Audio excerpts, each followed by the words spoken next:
L'Aigle classique est un stabilisateur de caméra manuel.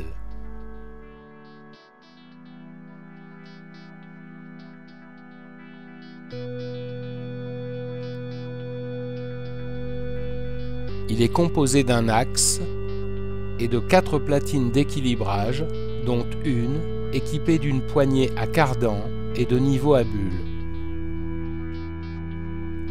L'ensemble du système pèse 2,4 kg.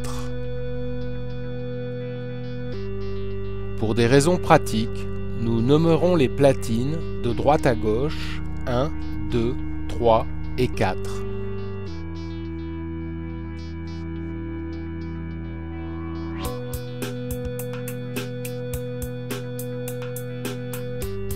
Deux platines parmi les 4 sont facilement identifiables. La numéro 2, sur laquelle est fixée la poignée articulée avec son cardan, et les niveaux à bulles.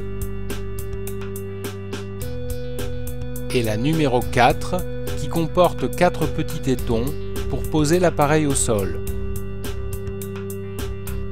Les deux autres platines semblent identiques, mais elles ne le sont pas.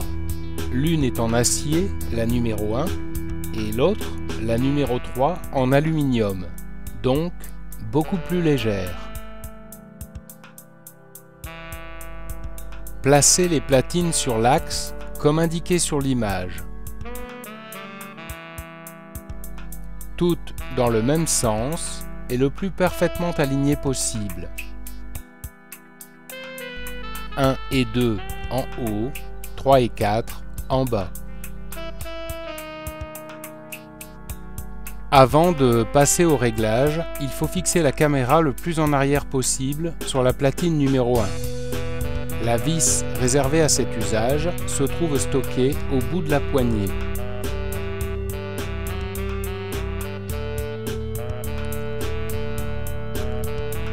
La caméra doit être équipée de sa batterie et de tous ses accessoires éventuels avant de procéder à l'équilibrage du système, c'est-à-dire exactement dans les mêmes conditions que pour le tournage.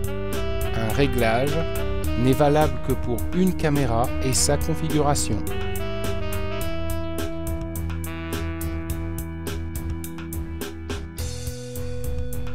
L'Aigle va devoir être stabilisé sur 3 axes. X, Y et Z.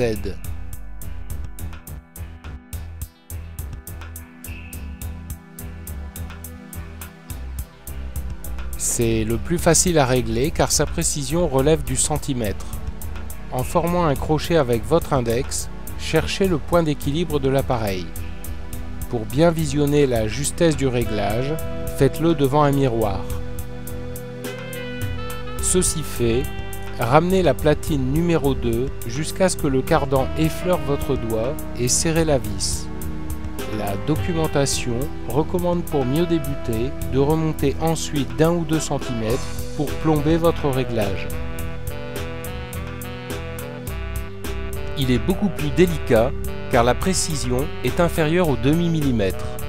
Il consiste à équilibrer l'aigle afin qu'il ne penche ni vers l'avant ni vers l'arrière. Pour ce faire, il faut avancer ou reculer la poignée en se servant du niveau à bulles pour trouver la bonne position. À nouveau, un réglage délicat et très précis qui consiste à empêcher l'aigle de pencher vers la droite ou la gauche. L'équilibre se trouve en faisant pivoter la platine numéro 2 vers la droite ou la gauche. Attention lors de cette manœuvre de ne pas modifier la hauteur de la platine. Dans le cas présent, un léger réglage est nécessaire pour compenser l'ouverture de l'écran LCD de la caméra. Pour un supplément de 137 €, vous pouvez acquérir un trépied d'équilibrage, mais il est possible de s'en passer uniquement en plaçant l'aigle de cette façon au bord d'une table pour pouvoir vérifier le niveau à bulles. Ce n'est que lorsque ce dernier sera parfaitement équilibré que l'aigle sera pleinement efficace.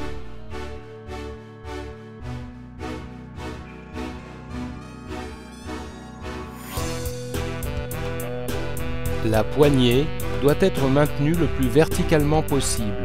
Évitez de dépasser un angle supérieur à 30 degrés. Tout le poids de l'appareil doit être supporté par cette main. Pour contrôler le manchon de commande, utilisez le pouce et l'index de l'autre main de cette façon.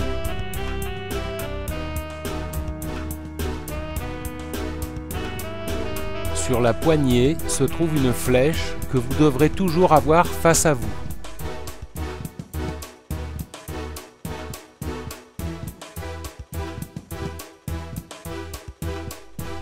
L'aigle classique à main est le modèle le plus simple de stabilisateur et donc le moins cher, fabriqué par la société française Aigle.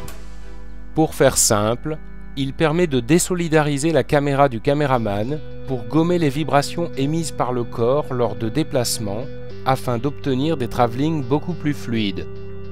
Vous voyez ici le réglage en configuration haute, mais vous pouvez aussi régler la machine en configuration basse,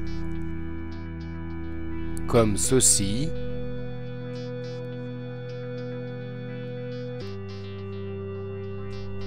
ou encore comme cela.